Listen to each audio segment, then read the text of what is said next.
Hi babe, how's it going? I hope you're doing awesome. I'm here in Cologne, Germany, which I have no idea if I've ever been here before because I do not do a good job keeping track, but we just got settled in and I'm so excited to touch base with you from over here, see how you're doing, tell you how I'm doing. If you follow me on Instagram, you probably saw I made this my phone background. It says, my emotional well-being is my #1 priority today. And I've literally been living my life like that pretty much since we got here in Europe, which is very interesting because usually tour is exciting and fantastic and awesome, but also, as you know, I'm sure I've shared with you, draining. And so to put my own emotional stability at the forefront every morning has helped me. And it's been little things like, okay, if my emotional well-being is my #1 priority, that means I'm going to listen to this podcast instead of watching this show. Or it means I'm gonna make sure my computer's charged and like get up right now and like go find the adapter and charge it overnight, so in the morning I can find a little coffee shop and just sit with myself and write and check in with myself and have my computer there. That's how I journal and stuff. So it's been working. That's been cool. And I've really also been thinking so much about this happiness series that we're in. I've really been doing the homework that I said I would do, which was last week's episode. I said I was going to put on my radar when I find myself worrying. And I have been. I've been catching myself worrying. And it's such stupid stuff. And I'm pleased to report that just that little added layer of awareness has made a big difference.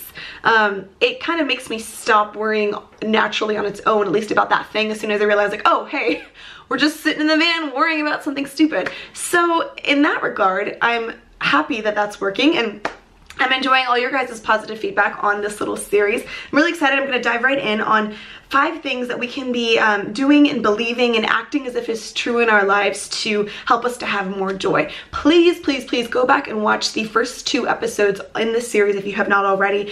Quick recap, it's all about the rules that we make for ourselves. So when are you allowed to be happy and when aren't you? What rules do you have? Do you have rules like I do that if it's cloudy today, I can't be as happy as I would be if it was sunny? That's literally one of the rules that I live by, and I hate it. It's so crappy because then half of your life is going to be cloudy, which means half of my days I do not have permission to be as happy as I would be if it was sunny. That's a crappy rule I'm trying to challenge. Other rules that we talked about changing, we're like, hey, let's not invite worry into our lives anymore. Let's not invite jealousy and competition into our lives anymore, because these are the kinds of things that if we engage in them, it's going to screw with our happiness level, and we really need to be consciously focusing on this in our lives. And if you just say, I just want to feel happy all the time, know that you do have that access. You could just feel happy all the time, but as we talked about in the first episode, it's not necessarily what you really want, because we all want that balance of emotions. We want to feel grief when it's appropriate. You know, sometimes we need to feel anxiety or fear in some instances to keep us safe, maybe, you know. And don't act like you feeling happy is in somebody else's court, or it's just completely unavailable to you. You could change the framework of your mind, and that's what I've been playing with. Okay, so I'm going to give you 5 new amazing power statements, these framework changing things that I think are really powerful, really helpful. They've helped me a lot. The first one is look back at something that you did and say to yourself, I did/said exactly what I was supposed to, and it was exactly what the world needed in that moment.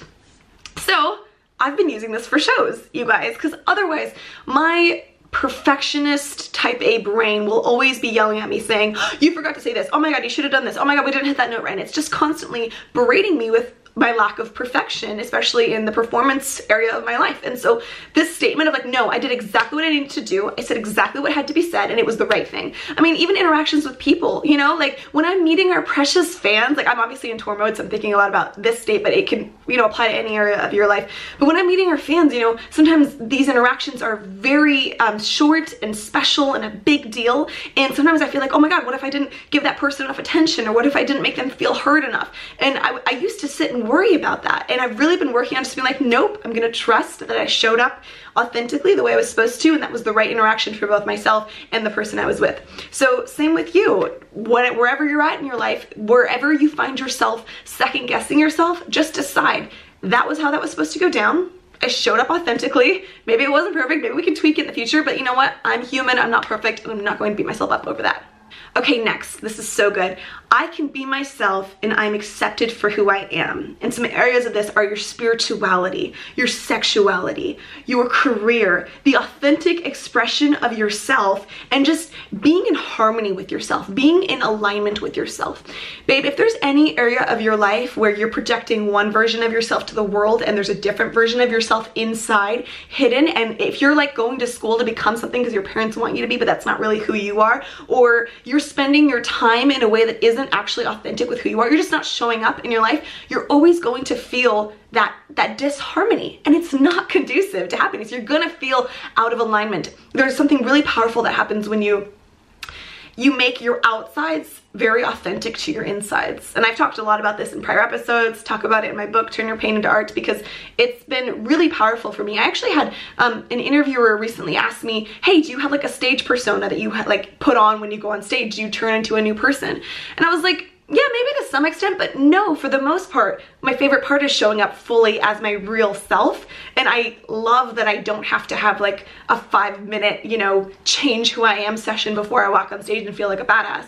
So to me, authentically showing up in my life and trusting that who I am is good enough has been very powerful for me. And I want to invite you to remember that that is available to you as well. Scan your life. See where you're out of alignment. See where there's some inauthenticity.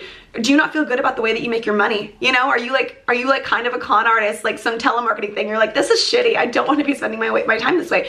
Do you spend time with people that aren't like actually accepting you for the real you? Ask yourself these questions because these are really powerful stuff. Something really great I like to ask myself as well is, where can I feel lit up about my life today? I do this all the time. It's really my own version of gratitude, because the word gratitude doesn't really mean much to me anymore. I think it's gotten just like way oversaturated in the Instagram space. Everyone's like, what I'm grateful for.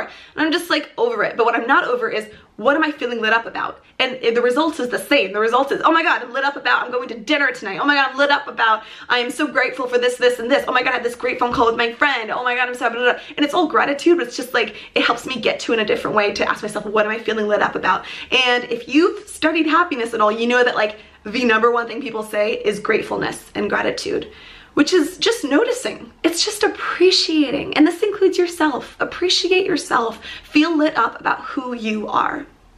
Okay, the fourth power statement we're saying to ourselves is, I have a huge love for all people, the ones I know and the ones I don't. I've really been thinking about how love is a really happiness creating emotion, and it's one that I personally haven't tapped into as much as I could. I generally haven't found myself loving the human race. I've been like, oh my God, I just love that cashier. I just love my Uber driver. But we could feel love for people, and that emotion only serves us, really, right? Like sometimes it comes out in the expression in the way that we treat others, and that's nice, but it doesn't even have to. You can just feel love for humankind, for the stranger walking down the street. You can just see somebody walking and be like, oh my God, that's so badass. They got it going on. I'm sending them love. I'm feeling love for them. And that just makes you feel good. I think a lot of times our pride gets in the way, our ego gets in the way, and we don't like to show love to other people when they don't treat us well. Like we're like, I'm not going to give you my love. However, just remember that your love doesn't have to affect them at all. You can just selfishly have love and appreciation and feel good, like feel love towards other humans in your space. And think about even like politicians. I think about all the hatred that we have in our hearts towards all these like stupid idiots out there making all these decisions, and that hate does not affect them. They do not feel it. It just affects us. If we can redirect that and just have some compassion, view other people, they say like you should view other people as like their inner child, so view them as like a 4-year-old boy, like all like innocent and delicate and just like totally like before the world got their hands on them and made them the evil, power hungry man that they are today or whatever. So feel love towards people. It's a really great way to have more joy in your life. Okay, then lastly, I'm always on my own side. I always have my own back.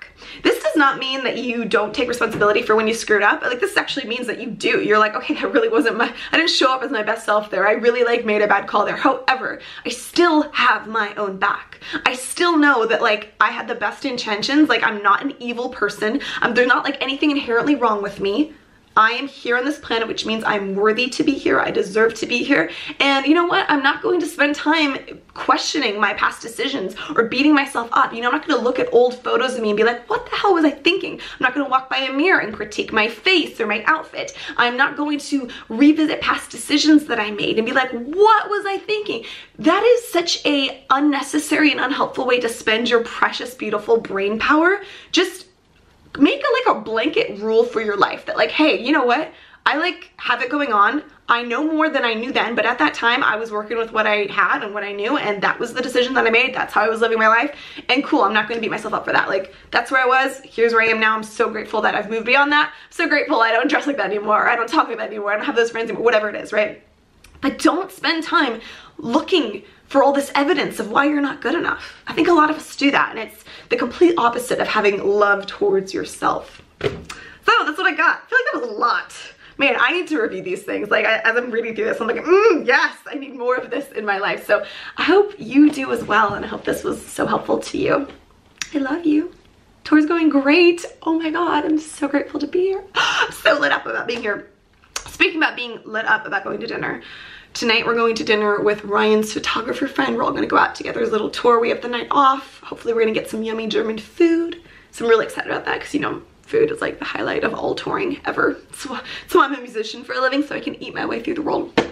Thanks for watching. Thank you, patrons. You're so lovely. I would like to welcome all my new patrons I've received in the last week. I get a little email notification every time one of my new precious patrons signs up, and I've been seeing you, and I'm grateful to you. So thank you for being a part of this journey. I love you. I'll see you next week. Bye.